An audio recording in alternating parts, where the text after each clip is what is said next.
Hello, let's talk about yet another affordable earphones. It's a pretty popular model. It's made in cooperation between Salnotes and 7 Hz, and it's named Zero. But actually, it probably should be called One because it's a single dynamic driver earphones. Their price is $20. I will add links to the Linsole store in the description. And maybe I'm biased, but for me it's still surprising that for $20 you can get pretty good earphones, because earphones generally it's a not super complicated product, but still on the complex side. And here they used some fancy dynamic driver with proprietary technologies of creating diaphragm. So it all costs money, and they still managed to release this model, sell it for $20. It includes interest of seller, interest of manufacturer, cost of manufacturing, all that salaries and materials cost, and still all parts are profitable here.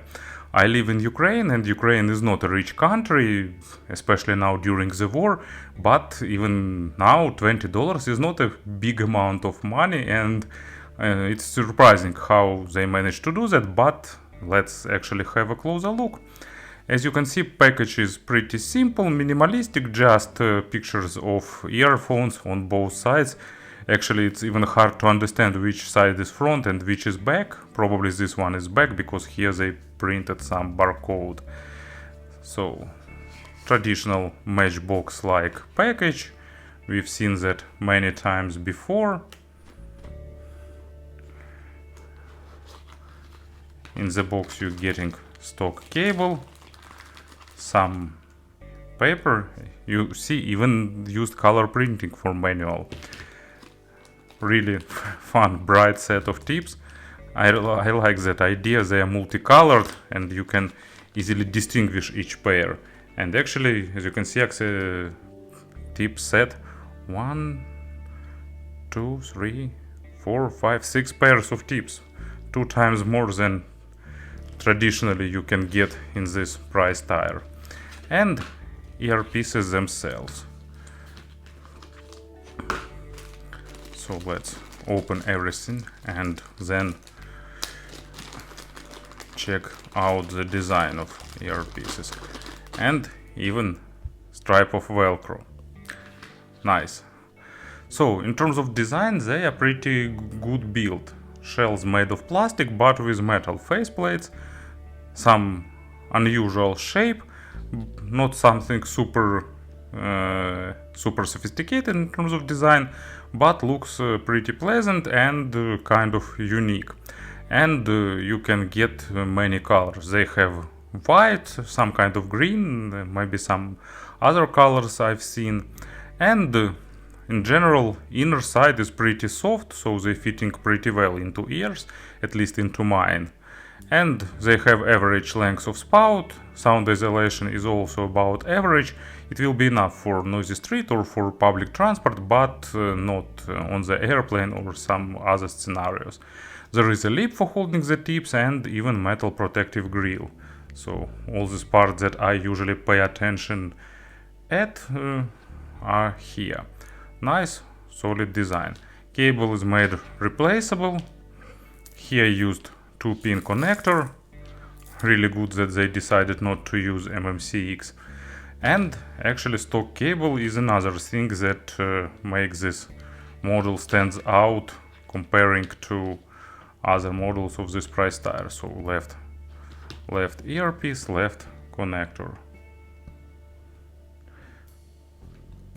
Pretty tightly fitting and holding really well. There is ear hook without memory wire effect, but nevertheless it's present. And cable itself pretty soft. It can tangle, but it's easy to untangle. So not super soft, but on the softer side of things, meaning almost zero microphonics. It's pretty thick with inner braiding and outer insulation, so looks pretty well. And they promised that here used high purity materials also. Regular splitter with chin slider, and below the splitter it just go in parallels to wires down to regular 3.5mm jack. So to summarize this part, for $20 build quality is beyond my expectation. And of course about the sound, I gave them about 48 hours of burn-in, and during first couple of hours there were noticeable changes in sound. Not huge, but anyway noticeable, so like about 6-8 hours of burn-in. It not like necessary, but you can spend time doing that. Or actually you can start listening them and they will burn in soon anyway. And what is more important here is to find the proper tips, because for single dynamic models usually tip selection gives a noticeable result.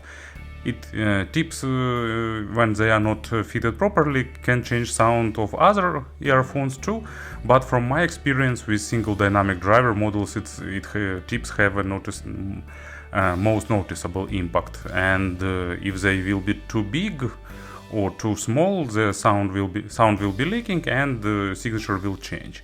For these earphones, Salnotes and 7Hz created really reasonable signature, oriented towards mass market, but at the same time not too fun. So it's a V-shaped signature, but not overly V-shaped, without attempts to add some big sound coloration. Low frequencies are present here, main accent is made on the mid bass, but deeper layers of bass is also present.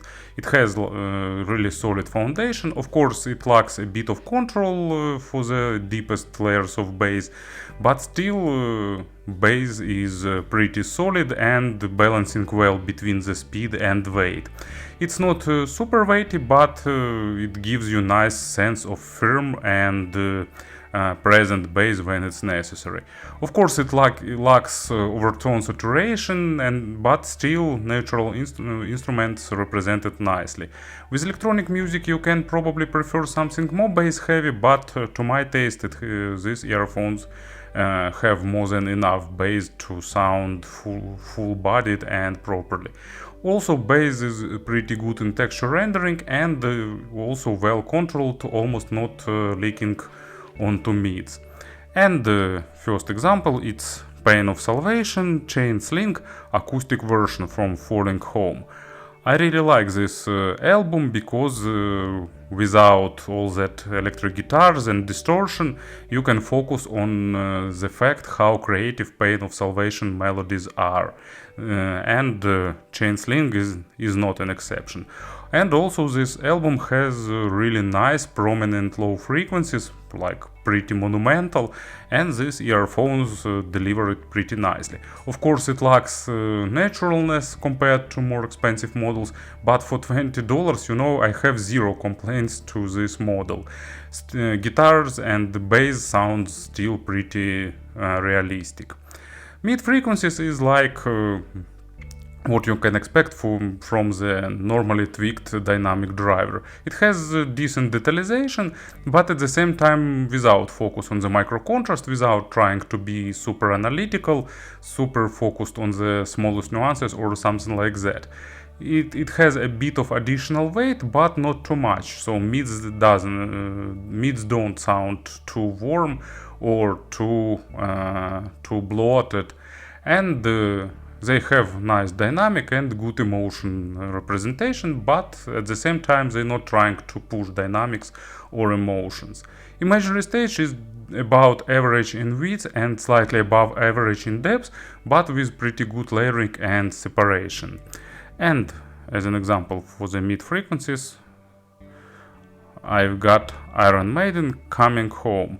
Nice power ballad from Iron Maiden. Actually they're not often creating ballads, but this one is pretty good, and of course Bruce's vocal is the main hero of this track, and Bruce sings about his passion to flights, and you know, it's a really great song about the fact that many of us don't understand, because like public aviation became like absolutely natural thing nowadays, but I still sometimes wonder that mankind was able to create such things as huge superliners.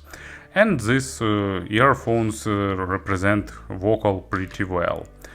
And treble, actually, it's slightly below average in terms of extension, but lower and middle part of treble represented nicely. It's slightly accented, but not too much. It's pretty energetic, but it doesn't sound too harsh or too sibilant. It's probably not the model for those who don't like treble at all, but for people who are neutral or treble phobic, it will be pretty okay. Of course, don't expect some layering here, but basic overtones represented pretty nicely, and treble has proper attacks and decays, giving you good sense of realism. And as an example, it's Led Zeppelin going to California, and of course it's about the guitar that goes high to the treble area, and these earphones deliver it pretty well. Actually, for this price, it delivers great, but compared to some more expensive models, it's just okay, of course. But still, I really like the balanced sound nature of these earphones. About sources, of course, they are not created for some advanced players, but some simple digital tonal converter connected to your smartphone will improve their sound noticeably, so it's better to consider this investment if you want to listen them with some smartphone. And about the comparisons, actually what we've got here, recently reviewed Blon Z200 that I reviewed recently, and Blon is slightly on the warmer side of things, and this model is fairly more balanced and a bit more detailed on mids. Difference isn't huge, but like this one is a bit closer to neutrality and being balanced. What we've got in this price tier, FIO JD3, it's kind of opposite. FIO JD3 is more focused on the bass, delivering more impact, more slam in the low frequencies area, and slightly less treble. There are a bunch of other models in this price tier, but actually I didn't compare, so probably it's time to summarize. Really good sound for this price tier, and it accompanied by a pretty normal design. Thank you for listening, thank you for your attention, and of course have a nice day.